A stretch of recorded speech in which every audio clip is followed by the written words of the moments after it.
Greetings, kiddos! Welcome to Pomptonian's first ever staff Healthy School Lunch Challenge. What in the world does that mean? March is one of my favorite months. Why? Because it's National Nutrition Month. I paired one of Pomptonian's registered dietitians with a Pomptonian chef, and together they are going to team up against each other and create a meal that meets the National School Lunch Program requirements, as well as use the local fruit and vegetables from March.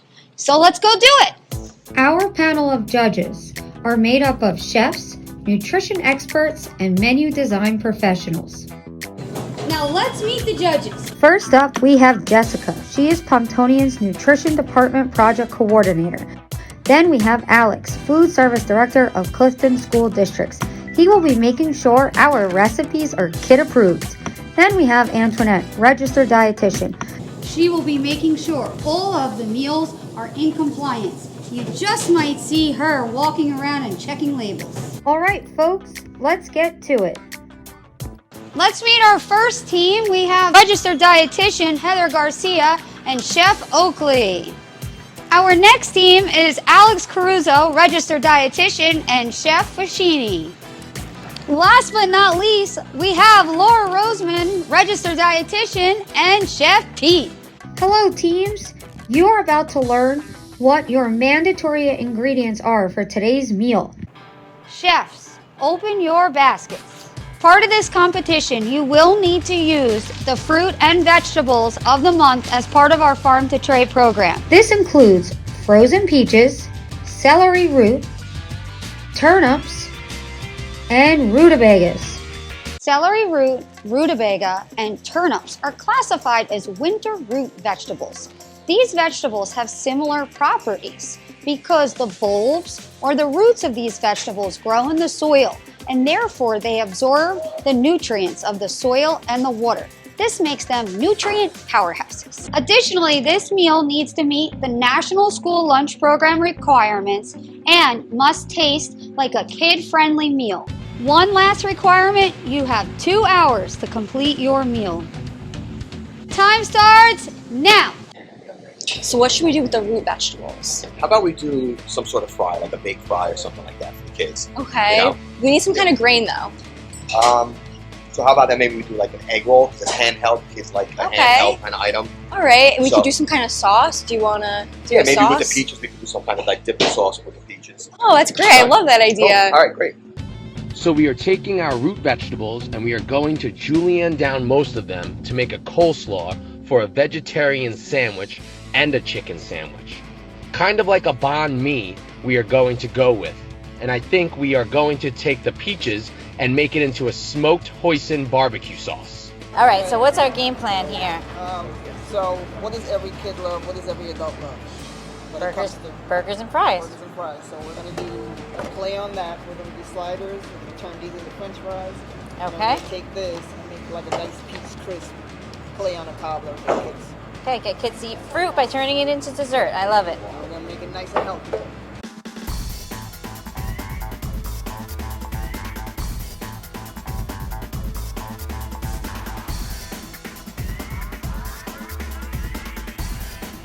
Do you see they're grilling over there? That's what we call a dry cooking technique, which just means they're not using any added fat. This is a very healthy cooking method.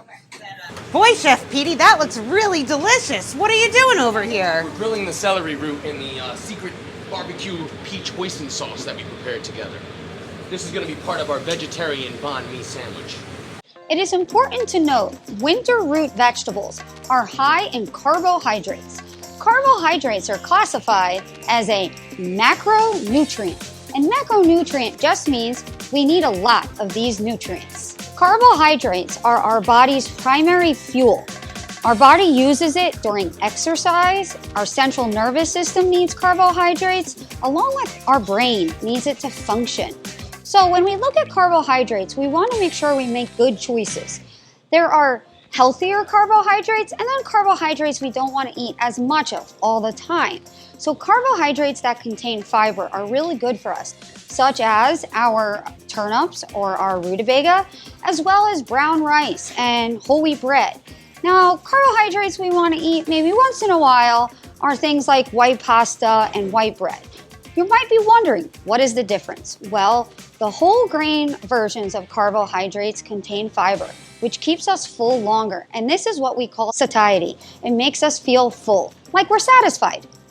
So kiddos, it is A-okay to eat carbohydrates. We just want to make sure we make good choices. Dietitian Laura, it looks like you're pickling over here. Is this true? It is. What I'm doing is I'm taking our turnips. I have a mixture of vinegar, water, a little salt, and a little bit of crushed red pepper. And what it's going to do is ferment our vegetables, which will provide us probiotics for healthy gut bacteria. And that healthy gut bacteria helps our digestive system stay really nice and strong.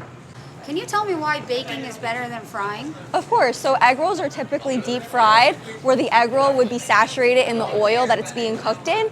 But to be more heart healthy, we are going to be baking our egg rolls, which means we only need a little bit of butter to make some crisp on our egg rolls. And this will be a lot healthier because it'll have not as much saturated fat or calories. Chefs, you have 20 minutes. Kendria is using beef that is called 90-10, and that means 10% is fat, 90% is the beef protein. So when you're shopping in the supermarket, you want to make sure you use 90-10 as opposed to 80-20, because 80-20 will have a higher fat content. I don't know why Ken's got her thing over here on our table. Are you burning your sauce?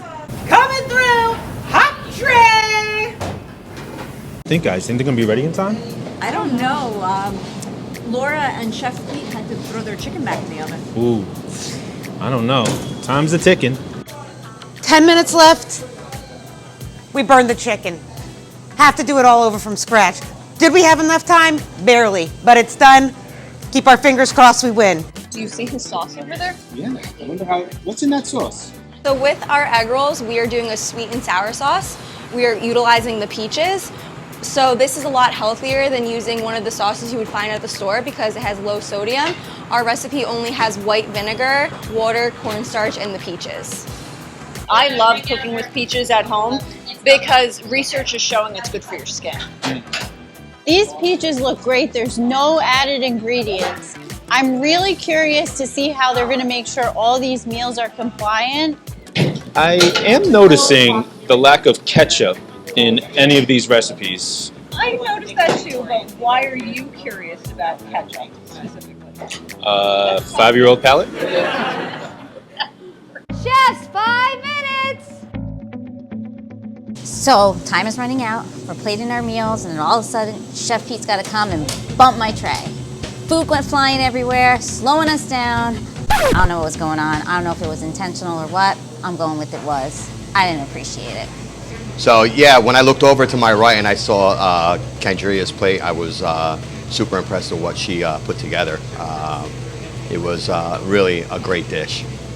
Yes, this is good because it is a vegetarian option. Yeah, chickpeas, I like it. They only have those little... This is looking good, and it's handheld. We know kids love handheld food. I don't know, Jess. Kendria and Heather, they don't look quite ready as the other groups. Is that whole grain? I'm not sure. 10 seconds, chefs. 10 seconds. 10, 9, 8, 7, 6, 5, 4, 3, 2. Hands up. Yeah, when I was working on my sandwich, I looked over at Angelo's egg rolls, and while he was rolling them up, it looked like they were going to come out really nice. And then I saw Kendra's cobbler come out of the oven, and I was like, I might be in trouble. The other competition, the other chefs, they were great. I love that stuff. Hi judges, today Alex and I prepared for you a root vegetable and chicken egg roll. What we used was rutabaga, turnip tops, and celery root. So we also, to enhance the profile flavor, we used fresh ginger and a little bit of soy, and we're going to accompany it with a peach puree with a little bit of honey. Taking the first bite. Look at Alex. Gotta have that ketchup. Very good texture. Even though it's baked, it's not missing the crunch. It still has an excellent crunch. You would never know it's not fried. And we don't need forks. Judges, what we prepared for you today is a kids-friendly meal that Heather and I think the kids would enjoy. We did barbecue sliders with a root vegetable slaw. We did the root vegetables, turn them into French fries, but we roast them for the healthier aspect of it. And then we did a peach crisp with an oatmeal crumble. Let's see what the judges think. Root vegetables and the ketchup are delicious together. I love that this is a compliant meal. Today, judges, we prepared for you a vegetable and chicken banh mi sandwich. When Pomptonian offers lunch in their school districts, they like to also offer a vegetarian option as well, along with the chicken or beef option of the day. So Laura and I prepared a vegetable and chicken banh mi sandwich. We used the root vegetables as the coleslaw on the sandwich. And the celery root, we made the star of the vegetable banh mi sandwich by grilling it and covering it with our smoked peach hoisin sauce. And we also pickled the purple turnips along with the root vegetables. I like that the vegetables are really the star of the sandwich. I would agree. And I love this chickpea salad. And these craisins, woo! Okay, chefs and RDs, you all did an amazing job. I saw the judges back there. They were really struggling to make a decision. There were so many great choices, and everybody used the fruit and vegetable in different ways. One trend was all of the vegetables were used in ways that were kid-friendly with a nice twist. Some were handheld, some even were acceptable to use ketchup with. So this made for a tough decision, but in this piece of paper, I have the first place winner. And the winner is Kendria and Heather. You're welcome. Congratulations. While all three dishes we found very appealing, I know I felt when I judged this one the winner that this was the most K-12 friendly and I think most appealing to a child. I really like that they used the peaches to make a crisp, a nice healthy dessert option for students. And the peach barbecue sauce on the sliders was a big hit. Okay, kiddos, now it is your turn to create a healthy recipe as part of Pomptonian's Healthy School Lunch Challenge in honor of National Nutrition Month in March. So, we're inviting you to submit a healthy recipe that includes a lean protein, a whole grain, and a fruit or vegetable. But the fruit or vegetable should either be frozen peaches, rutabaga, turnips, or celery root. And don't forget, kids, when cooking, you need adult supervision. It's required that you create a recipe that yields 5 servings and cannot include fish, seafood, peanuts, or tree nuts. Submit your recipe and photo of your plated meal by March 24th. Group entries will not be permitted. One Super Grand Prize winner will be selected per category to receive a vertical garden for their school, a banner that they can hang up celebrating their success, and their winning meal will be featured on the menu. How awesome is that? 2 Grand Prize winners will be selected from each category to receive a banner that will be hanging in their school celebrating their success, and a winning meal featured on their school menu. It's pretty cool. Submissions will be divided into 3 categories: pre-K through 5th grade, 6th grade through 8th grade, and 9th grade to 12th grade. Remember, submit your recipe and photo of your plated meal by March 24th. Group entries will not be permitted. So go on ahead, scan that QR code right there. All submissions go here. Will you be our next Healthy School Lunch Challenge winner? Head on over to our YouTube channel and check out our winners from last year and see what they created.